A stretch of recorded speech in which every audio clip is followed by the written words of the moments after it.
This morning, I'd like to introduce first Governor Jeff Landry. Thank you, Landry. The last few days have been both tragic and emotional. Families have been affected in ways that will continue to haunt them now and into the future. And I believe only the power of prayer and the faith in God can pull them and us through this time. You know, everyday Americans and one foreign citizens' lives have been shattered and lost. Everyday Americans like Kareem Badawi, 18 years old from Baton Rouge, who was a freshman at Alabama, majoring in mechanical engineering, played football at Episcopal School last year, and whose friend Travis said it was never about Kareem, it was always about others, and that's what made him unique. Like Tiger Besh, 27, from Lafayette, who played football at Princeton, worked for Seaport Global in the capital markets, and I quote his brother Jack, who said, "I can't wait to show you the big things I would do in this world. To tell my kids about you and the man you shaped me to be." And his mom, Virginia, who says that evil will not prevail. Like Drew Dolphin, 28, from Montgomery, Alabama, a graduate of Auburn University in 2023, was with his younger brother Matthew during the attack, whose family has described him as having lit up every room he entered, and how his smile was infectious. Like Nakira Dodo, 18, of Gulfport, Mississippi, who's going to begin nursing school this month, whose mom, Melissa, begged her not to go out on Bourbon Street that night, who has been quoted as one of the most amazing persons who loved everyone and a light to be around, said Zion Parsons, who was with her during the attack. Like Billy DeMaio, 25, from New Jersey, a star student and lacrosse player who worked for Audacity in New York as an account executive, whose family and friends have described them as having an unwavering work ethic and positive attitude and kindness. Like Hubbard Guthrie, 21, of Gretna, who graduated from Shaw High School in 2021, an incredible athlete with a passion since before he could walk, it was said. His family said he had a sense of humor that was infectious, and he brightened up the room that he walked into. Like Reggie Hunter, 37, of Prairieville, who leaves behind two sons, Landon, 11, and Christian, 18 months old, whose cousin Travis said to know Reggie was to love him, who always was in a good mood. Like Terrence Kennedy, who is one of 9 siblings, who has been said has always had a way of being comical and been loving and kind. And his sister Jacqueline said. Like Nicole Perez, 27, of Metairie, who is a mother of a 4-year-old, Malio, and is described by her Uncle Raul as loving and caring, a person very dedicated to her job and to her son. Like Ed Pettifer, of London, England, who worked as a director at an executive search firm, who had relations to the royal family. His family described him as a wonderful son, brother, grandson, and you know, it's tragically ironic that his father has, for over 20 years in the service of the British military, fought terrorism and terrorists on their soil, so we don't have to fight them on ours. I want to thank him for his service to the free world, and I'm deeply sorry, as all the other families, for their loss. Like Latasha Polk, of New Orleans, a mother of a 14-year-old, a certified nursing assistant, whose family believes that Latasha would have wanted the city to turn out in celebration, but tinged with grief, but not in fear. Like Brandon Taylor, 43, who leaves behind a fiancée, Heather, who was with him during this nightmare, but who has described him as unique. Matthew Tenadero of Slidell, a fiber optics and video professional at the Superdome and the Smoothie King Center, His mom says we will miss everything about him, his beautiful face, his laugh, and how she loves him. And then finally, like Elliot Wilkerson, 40 of Slidell, who had 4 siblings, and whose brother said if you didn't have a shirt on your back, he would try to find one to put on you. No matter what, he was always looking to care for others. You know, each of these victims has family and friends who have to live with the tragedy and the nightmare of these events. Over the last 48 hours, we have all been focused on addressing the needs of each of these victims' families and to ensure that they are properly honored. We began on January the 2nd by ordering all the flags in the state at half-staff from sunrise to sunset. I have personally called into each of the victims' families to ensure that they are receiving the support and the answers to any questions that may have remained unanswered. I issued an executive order declaring a period of mourning for each of these victims on each of the following days under which flags of all the state buildings, schools, and universities will be at half-staff. I requested, and Dr. Kay Brumley, our superintendent of education, has called for a moment of silence in all of our public schools, beginning on Monday at 9 a.m. So on Monday, January 6th, will be in remembrance of Kareem Badawi. On Tuesday, January 7th, will be in remembrance of Tiger Besh. On Wednesday, January 8th, will be in remembrance of Drew Dolphin. On Thursday, January 9th, in remembrance of Nakara Dado. On Friday, January 10th, in remembrance of Billy DeMaio. Then again on Monday, January 13th, Hubert Guthrie. On January 14th, Reggie Hunter. On January 15th, Nicole Perez. On January 16th, Terry Kennedy. On January 17th, Matthew Tenadaro. Then again, starting the following week, on Monday, January 20th, Edward Pettifer. January 21st, Latasha Polk. January 22nd, Brandon Taylor. And then hopefully concluding on January 23rd in remembrance of Elliot Wilkerson. We have been working side by side with Orleans Parish Sheriff's Office Crime Reparations Unit, the New Orleans Police Department's Victim Witness Unit, the FBI Special Victims Unit, the Orleans Parish District Attorney's Office Victims and Witness Unit, to ensure that these victims get the answers and the support that they need.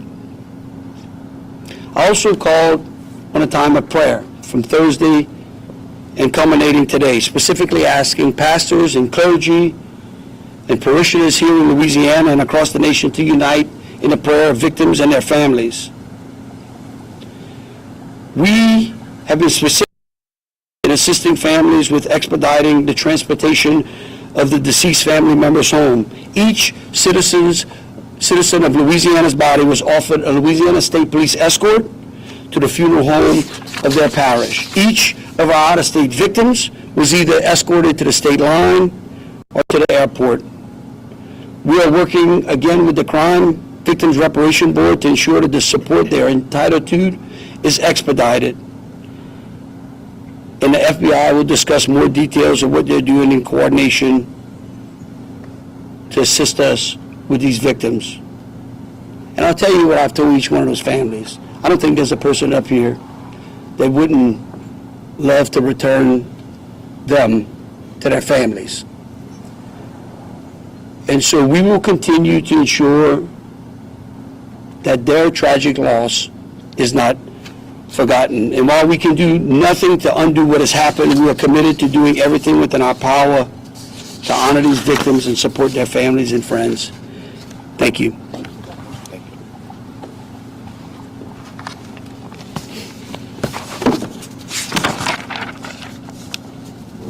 Good morning. Thank you for being here today with the FBI and our partners. Today, in the interest of transparency, we're going to give you the latest update on the FBI's investigation into the Bourbon Street attack on New Year's Day. First and foremost, as the governor has already done, I know I speak for the FBI and all of the first responders involved in this when I say we do this for the victims and their families, even though we know that nothing we do will take away their pain and grief. What we can and are doing is investigating every detail of this attack to find answers. We are leaving no stone unturned. Before I turn it over to FBI New Orleans SAC Lionel Murthel, I'm going to talk a little bit about the overall global and national counterterrorism threat, as I think it's important to understand those threats as it relates to what went on New Year's Day here in New Orleans. Make no mistake, protecting the American people from terrorism remains the FBI's #1 priority. The threats from international terrorism, domestic terrorism, and state-sponsored terrorism are complex and persistent. And notably, they are all simultaneously elevated. You might have heard the director speak numerous times about him seeing all the red lights flashing right now. We continually face threats from foreign terrorist organizations, violent extremists across the ideological spectrum, and criminal actors that aim to bring violence and harm to the United States. During these past few years, lone actors, or small cells of individuals who typically radicalize to violence online and who primarily use easily accessible weapons, have posed the greatest terrorism threat to our homeland. Additionally, for the past several years, the FBI has provided intelligence to our law enforcement partners highlighting that ISIS calls for vehicle ramming attacks. This is a tactic that has been used for many years to conduct deadly attacks on U.S. soil and in other countries. Lone actors, as you all I'm sure know, are aware, present a particular challenge to law enforcement intelligence because they are difficult to identify, investigate, and disrupt, especially when their radicalization and communication with other like-minded individuals happens online, as is believed to be the case with the New Orleans attacker, Shamsuddin Jabbar. Over the last year, we saw multiple plots in the U.S. that we were able to disrupt along with our state, local, and federal law enforcement partners. We simply cannot do it alone. Those include plots in September and October in Oklahoma City and New York City, respectively. The FBI continues to work tirelessly to combat the threat of terrorism, and that includes constantly working with and communicating with our state, local, and federal partners, whether that is sharing intelligence and information or day-to-day coordination of an investigation. And in New Orleans, that is exactly what the FBI and our partners have done since day one.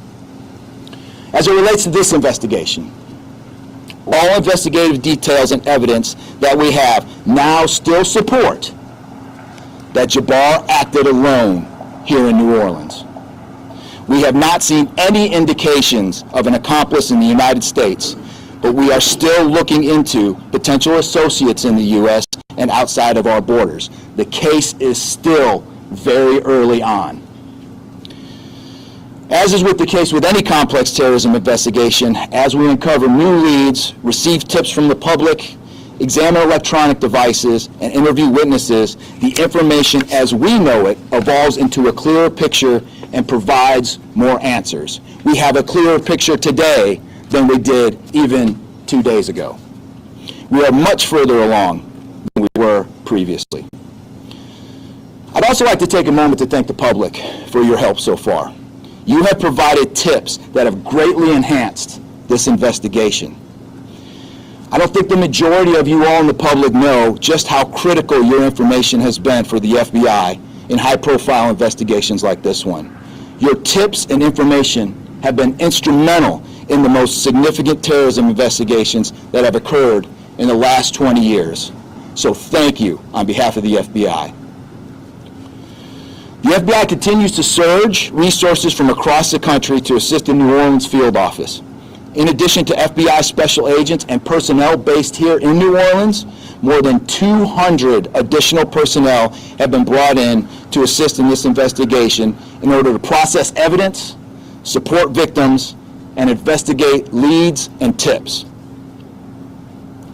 Personnel support includes, as I stated a few days ago, special agent victim specialists, evidence technicians, specially trained crisis management personnel, and intelligence analysts. Additionally, the entire counterterrorism division at headquarters, along with other headquarters divisions, and the FBI's critical incident response group, including our hostage rescue team, continue to work around the clock supporting New Orleans and the other field offices involved in this investigation. We are not done investigating. In fact, our work has only begun. The FBI will continue to dig in and investigate to learn all that we can about this despicable attack on behalf of the victims and for their loved ones. Now, I'd like to turn it over to SAC Lionel Murthel, who is going to go into more specifics of the investigation. Lionel.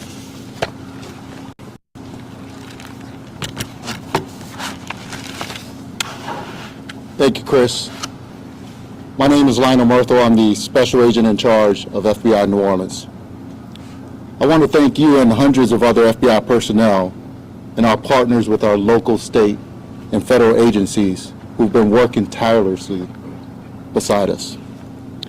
FBI New Orleans deeply mourns the loss of those who tragically lost their lives and extend our heartfelt prayers to those who were injured, and offer our unwavering support to those who endured the traumatic experience of witnessing such a devastating act of terror.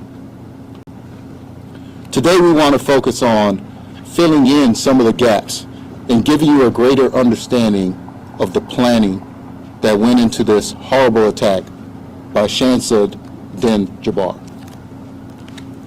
We are also sharing videos showing Jabbar placing the IEDs on Bourbon Street and videos he took as he plotted this hideous attack. Thanks to information provided by you, the public, this investigation is crossing state and international borders as our agents follow leads in Houston, Texas, Atlanta, Georgia, Tampa, Florida, and internationally. FBI Houston has recovered evidence at his home there, and the work now shifts to our specialists at the FBI laboratories. Interviews are being conducted with hundreds who have been identified as knowing key pieces of this complex, evolving case.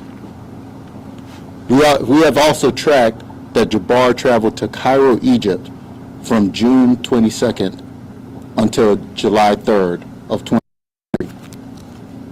A few days later, he flew to Ontario, Canada on July 10th and returned to the U.S. on July 13th on 2023.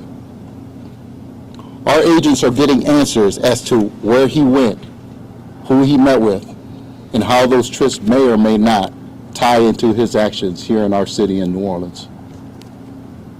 We've also discovered that Jabbar made at least 2 trips to New Orleans in the months prior to the attacks. One in October and the other a month later in November of 2024. From what we now know, Jabbar stayed at a rental home in New Orleans beginning October 30th, 2024. He was in town at least 2 days. During that time, Jabbar, using Meta glasses, recorded a video as he rode through the French Quarter on a bicycle. This video shows Jabbar during that trip in October with his Meta glasses. As we continue to learn more about that trip, we ask anyone who may have seen or interacted with him to contact us. Now, for more information, Meta glasses appear to look like regular glasses, but they allow a user to record videos and photos hand-free. They also allow the user to potentially live stream through their video.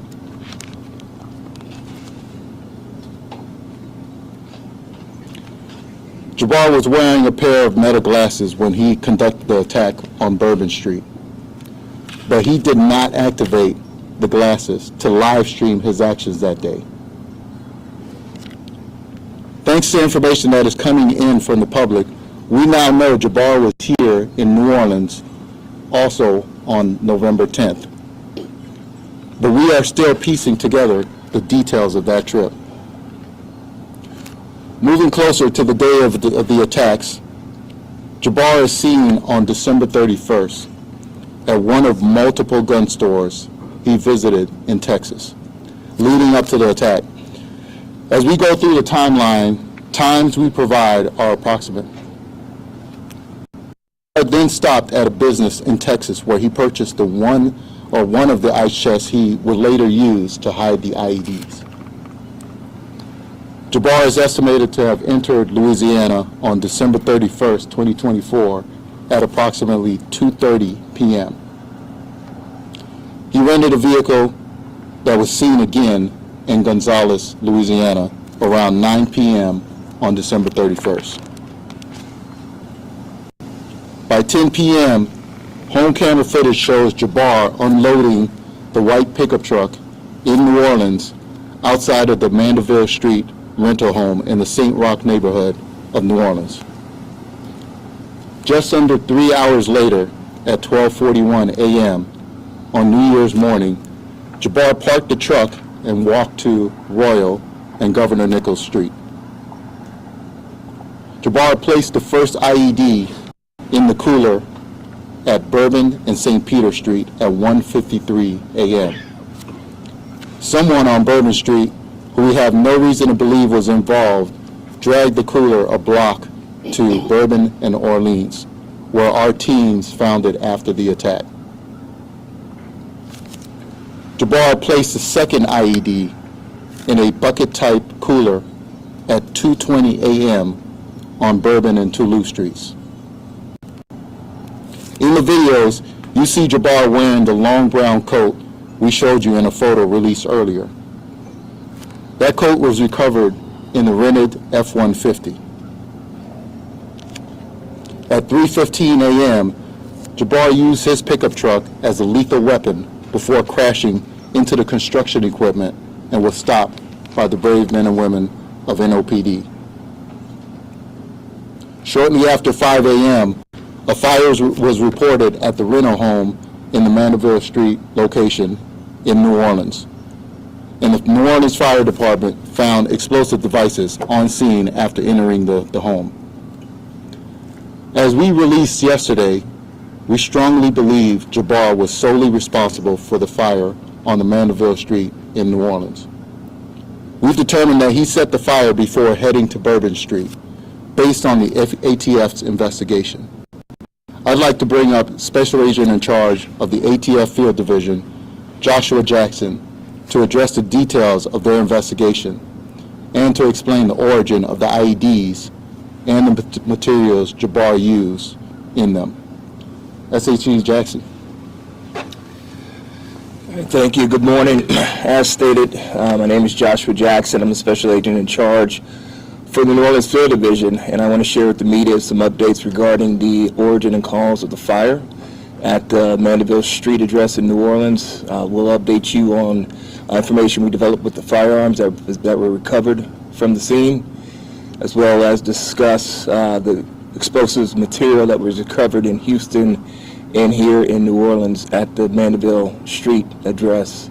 And I'll kind of close out with some comments about our victim witness coordinators. As to the fire, it was determined by the investigators that Jabbar drove from Houston to New Orleans by himself. Throughout his entire time at that rental location in New Orleans, he was the only one seen coming and going from that location. He left that location at 12:15 a.m. the day of the attack, and that's when he set the fire. We know this because at 12:17, the Nest thermostat converted over from heat to cool. Through the whole time and during his stay, the weather had been cold. and the heat was running inside that residence. It changed roughly 2 minutes after he left because the thermostat indicated that the temperature was rising inside the residence, and it tried to keep up with the fire that was growing inside. Let me explain what happened with the fire. He used an open flame in the linen closet area next to the washer and dryer in a closed-off hallway centered into the residence. This hallway leads into different rooms of the house, bedrooms, the front room, the kitchen.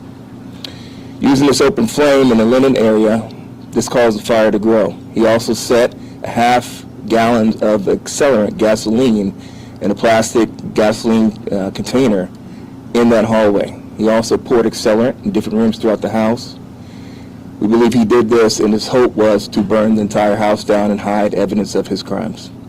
As the fire grew in this closed-off area, it eventually ran out of oxygen and fuel, and it smothered itself before it spread to the accelerants that were placed in the other rooms.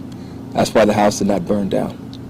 At 5:18, neighbors smelled smoke in the air, and they're the ones who contacted 911, and that's when the New Orleans Fire Department showed up at this residence and put out the smoldering fire that was there, and that's when they observed the materials inside the house and contacted FBI and ATF, and we secured that location. As far as the firearms that have been recovered in this investigation, it was a semi-automatic pistol that was used by Jabbar, and it's a semi-automatic rifle. The pistol was a 9mm and the rifle was .308 caliber. Conducting ATF urgent traces, we determined we did make contact with the individual who completed a private sale of the rifle on November 19th, 2024 in Arlington, Texas. This individual, based on our investigation, does not know Jabbar. This was a chance encounter in having this private sale transaction in Texas. There's no way this individual knew that Jabbar was radicalized or had any sort of awareness that this attack was imminent. I also want to preface that private sale transactions like this in Texas are illegal. Additional firearms that were recovered from the scene, and I'm going to call them privately made silencers, and I say that we're calling that because our Firearms Ammunition Technology Division, they still need to make a determination on these devices to ensure that they actually reduce the sound of a firearm to a degree that it can be technically classified as a silencer.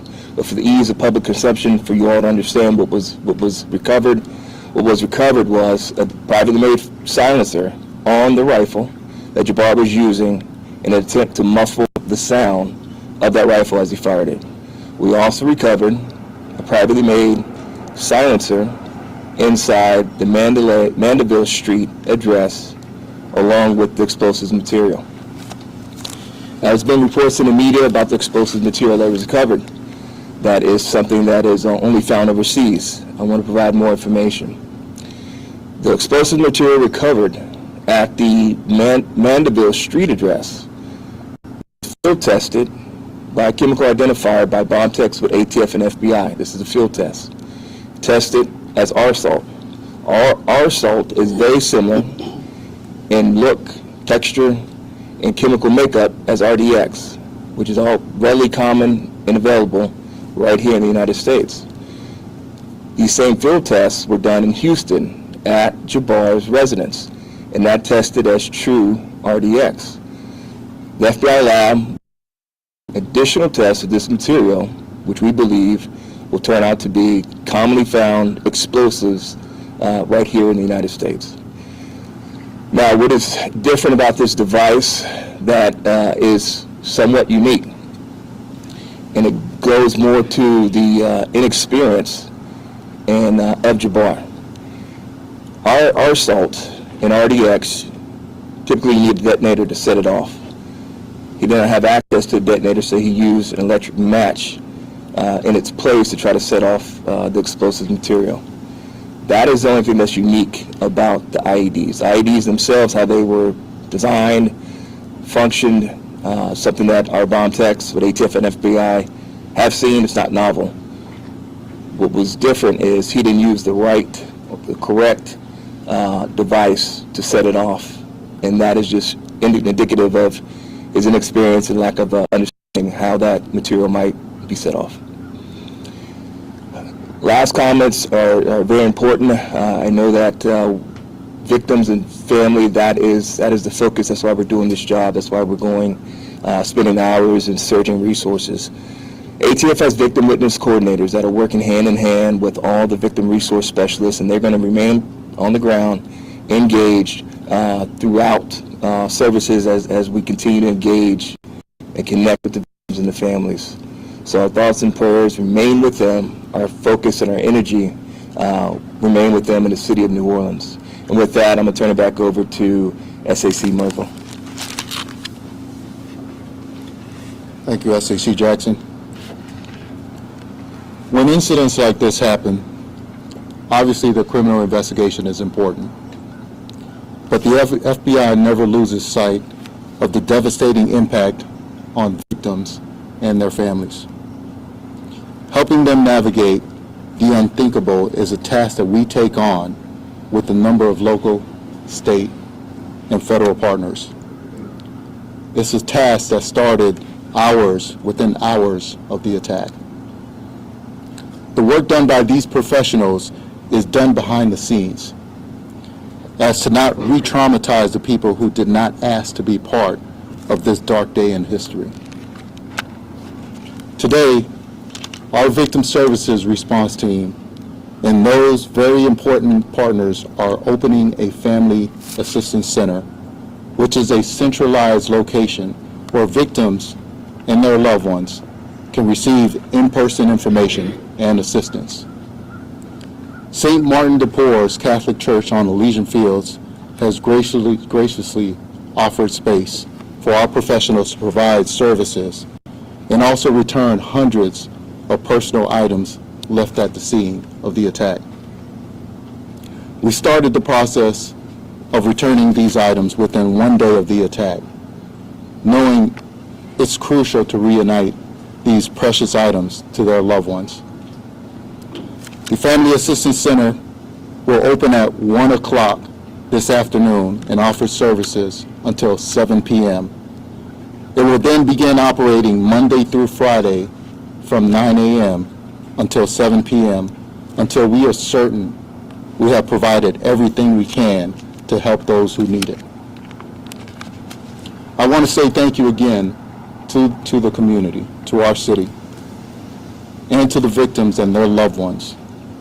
We cannot change what happened, but we are working tirelessly to determine how and why this happened here. At this time, I would like to invite Mayor LaToya Cantrell to the platform.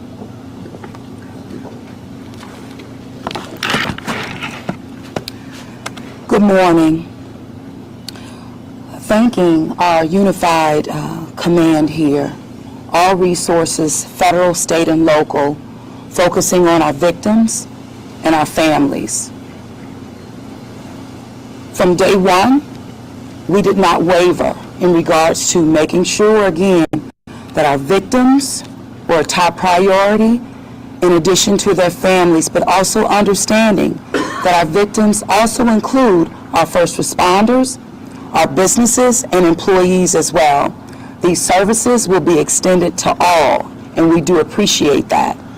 From being on the phone at the start of this with the White House, with our President, Joe Biden, in addition to AG Garland, the request was for victim services. So again, I just want to say thank you. In addition to that, the City of New Orleans will welcome President Biden on tomorrow to demonstrate, one, his unwavering support of our victims, their families, and the City of New Orleans.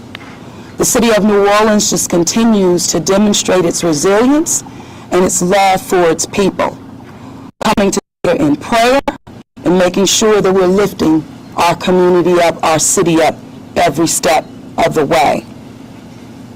Our mission remains on increased public safety as we move towards hosting major events in the city of New Orleans, whether that's Super Bowl or Mardi Gras, and others to follow. But with this, I have specifically requested through the White House that the City of New Orleans be assisted with getting a tactical expert in our city this week to map our city for target hardening measures, where and how. These are requests that have been made by me specifically and our New Orleans Superintendent, Ann Kirkpatrick. In addition to that, we have submitted a re-adjudication request for Mardi Gras to be removed from a Tier 2, upgraded to a Tier 1. This is something that we have been advocating for many years now, I can say since 2019, but we do believe that it will be processed. This is something that the governor and I will have conversations with the president on tomorrow, and we will continue to push for a Tier 1 rating for Mardi Gras. I also want to, as we informed you on Friday, but on tomorrow, it starts our activation and infrastructure activation in preparation for the Super Bowl that's coming next month. You will see this activation and even in real time and as it unfolds, again starting tomorrow, but throughout as we move towards February. The City of New Orleans will always remain focused on improving public safety measures, no doubt about that. But on today, we're here to ensure that our victims, our families, our law enforcement officers, our businesses, our employees are extended the resources that they need to not only move through bereavement, but to get the support and the services that are so vitally important this day and really days to come. There has been a fund set up by the Greater New Orleans Foundation that will assist our victims as well with resources that can be reached. The information can be reached at gnof.org. I want to thank again all of our partners who have ensured that the resources are met with the need on the ground. I also want to thank just the outpouring of support from residents, from cities, from countries around the world. I also have to thank my Commissioner, Tanisha Stevens, the New Orleans Police Department, just ensuring that we're working in partnership and in real collaboration, again, to meet our people where they are. But make no mistake about it, we are working collectively and around the clock, and we will not stop. I have full confidence that the City of New Orleans not only is safe, we will continue to be safe days, weeks, and months ahead as we prepare again to host national events in our city. Thank you.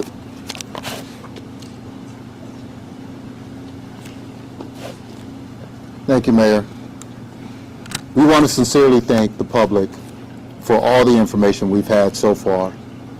And again, encourage anyone who may have interacted with Jabbar to call us at 1-800-CALL-FBI or send digital tips to www.fbi.gov/Bourbon Street attack. At this time, we will take questions.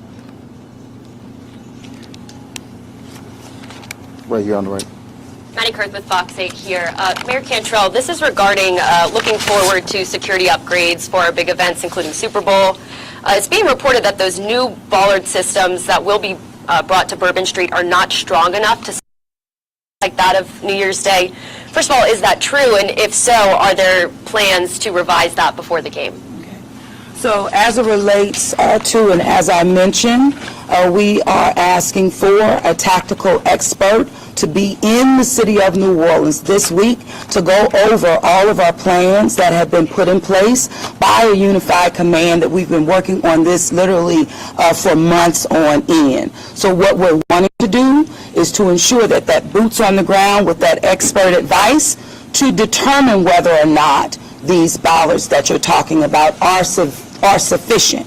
We're also asking if they're not, we're looking for, okay, how and what? and where do they need to be placed. So this is a work in progress, and we're committed to doing everything necessary to ensure public safety measures, hardening target areas in preparation not only for Super Bowl, but for Mardi Gras as well. So is there no way for the city to know now if that new upgrade would be strong enough to stop an attack like this? So what I will say is that an expert opinion is something that will assure us that what we're installing meets the need, but if not, we're not stopping there. But what we do know is that the bollards that are being placed now is a part of the Super Bowl package, and the installation has been nearing completion and will be completed in weeks to come. Now, the thorough assessment that I'm asking for will determine if, in fact, they're strong enough. So I can't say with a surety that's the case, but an expert will be able to do so and will respond accordingly. And Mayor, you mentioned that you're going to bring in this expert and you want them to kind of look over everything. We have parades that are going to be starting on Monday. What immediately can be done to make sure that those parades, the people who attend those parades, are going to be secure?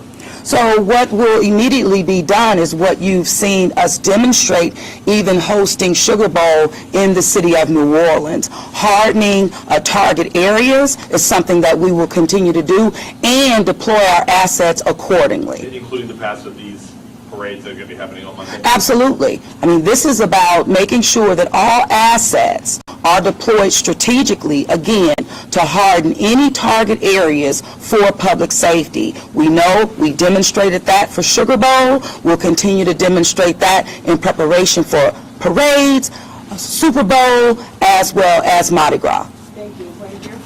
Kathy Clark with NBC News. I have a question or so on the investigation. Particularly with the meta glass, where were the glasses recovered, and did Jabbar wear them during the entire timeline of the attack? Yeah, so the glasses were recovered on the person of Jabbar following him being neutralized by NOPD, and we believe he was wearing them throughout the evening. And he was recording the entire time? So we don't have any indication that he was actually recording, but he was wearing those glasses. Another, just a quick follow-up question. You mentioned there were other cities, Atlanta, Tampa. Can you dive a little bit deeper as to why those cities were mentioned? Yeah, so Houston, Texas, of course, is where Jabbar resided. We are looking at his travel within the United States. So he has traveled to areas within the Atlanta area as well as areas within the Tampa area. And of course, excuse me? Could there be more arrests? At this time, we don't have any indication if there will be any additional arrests, but there are also potential witnesses, potential individuals that may provide information at these locations. So at this point, we do want to make sure that we are speaking to all those individuals where he may have visited. Regarding the trip to Egypt, do we know whether it was the first time that he traveled to a country? Did he have any family or acquaintances that were explaining the trip, or do we know at this point who he met with? Yeah, at this time we're still trying to determine the answers to that. That is exactly what our priority is for those international trips. Essentially, we're looking at who has he encountered during those trips, who is he meeting with, where has he traveled while in those specific countries, and whether or not any visits to those countries may or may not have any indication as to the reasons behind this attack in our city. And if I can follow up, do you know at this point whether he received any financial assistance from anybody to be able to finance that trip? In other words, is it probably too early to rule out that he might have gotten assistance from a group or a foreign entity at this point?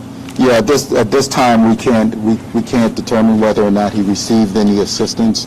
We do know that he was employed, and at the time of his attack, but at this point we can't rule out whether or not he received any type of assistance. His trip to Cairo on the way back, you mentioned that he had traveled through Ontario on the way back to the station. What was the reason for that travel? Yeah, so we don't know the reason behind that, and again, this is one of the items that we are looking to get some clarity on as to the purpose and reasoning behind each of those individual trips. So we have legal attaché offices in each one of those countries, the FBI does, but we are working with our law enforcement partners as well as our government partners as well to determine those answers. On the arsalt that was used for, as opposed to a much more common, easily gettable compound. Does that speak to someone giving him some sort of instruction? How did he get his hands on this more rare explosive? Can you speak more about that? Yeah, I'll defer that question to SAC Jackson.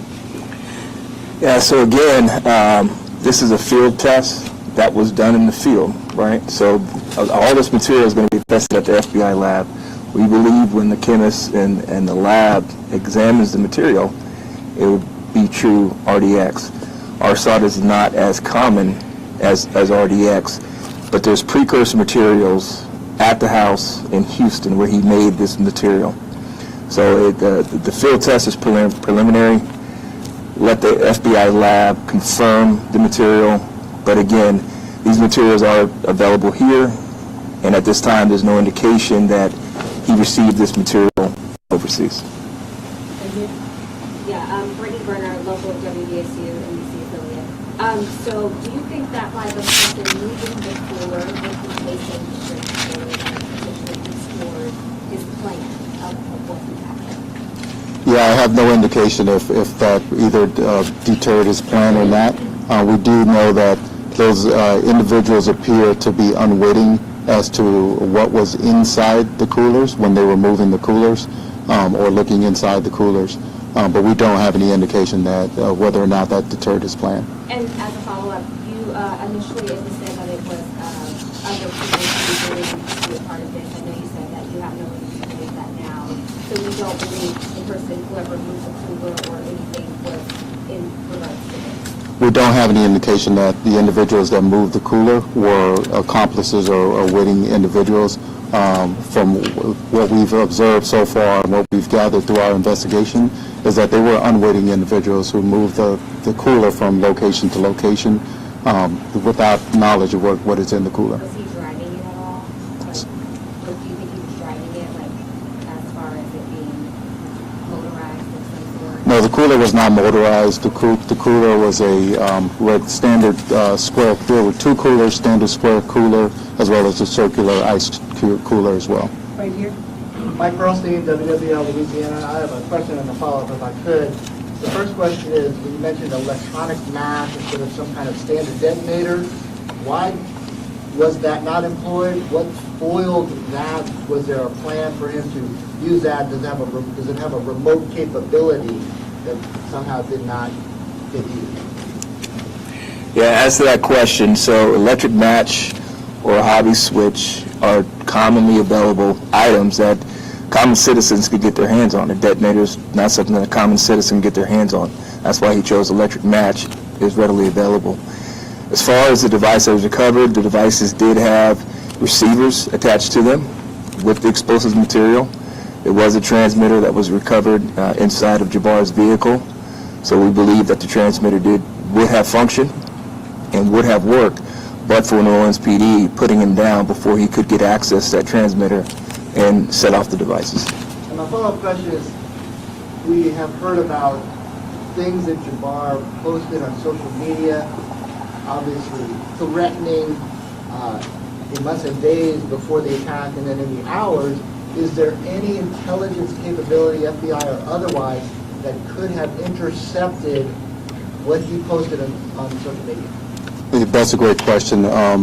The key here, when it comes to social media posts, we really rely on the public, the individuals who are seeing these posts to report these posts.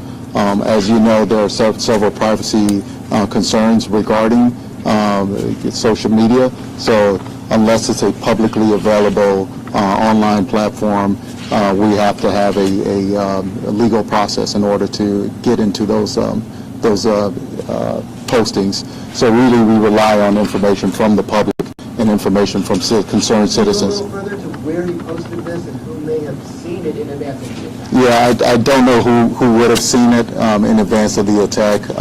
He has, from our understanding, he's posted on a couple encrypted applications as well as on his own social media. Right here?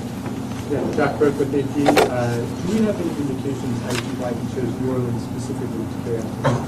No, we don't have any indication as to why he specifically chose New Orleans. Again, this is one of our top priorities, is to get an understanding as to not just on the day of the attacks, but the reasoning behind the two previous trips back in October as well as November. But that is a concern for us and a priority for us as well. Right here? Hi, it's Adam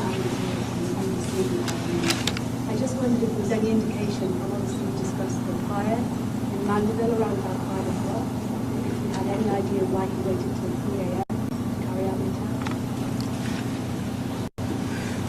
No, I think the timeline is this. So what occurred was he left the Mandeville Street address in New Orleans at 12:15 a.m. Right before he left the residence, he already used an open flame to start a fire in the linen closet. The fire is burning. And we know that because the thermostat converts from heating the home to cooling the home, even though it's cold outside. And it's trying to compensate for the temperature in the house elevating from the fire being inside.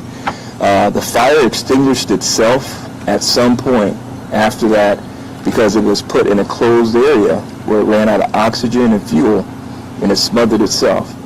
At 5:18, a neighbor down the street, smelled smoke in the air, and that's when they called 911 and the fire department showed up, and then we all went over there at that point. So the timeline is, he said it at 12:15 when he left. It lit and it went for some time.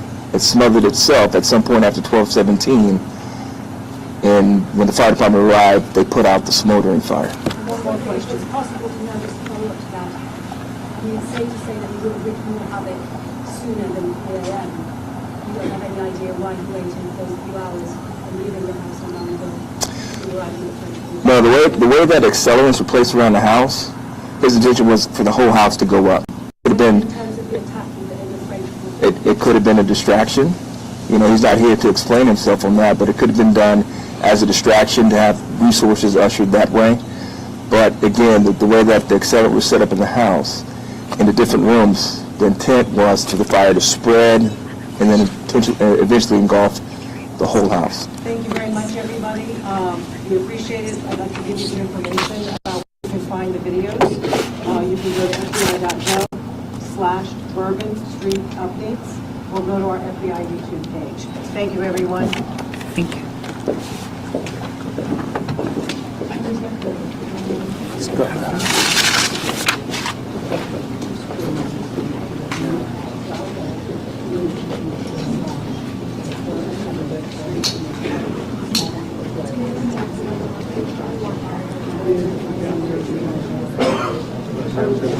you.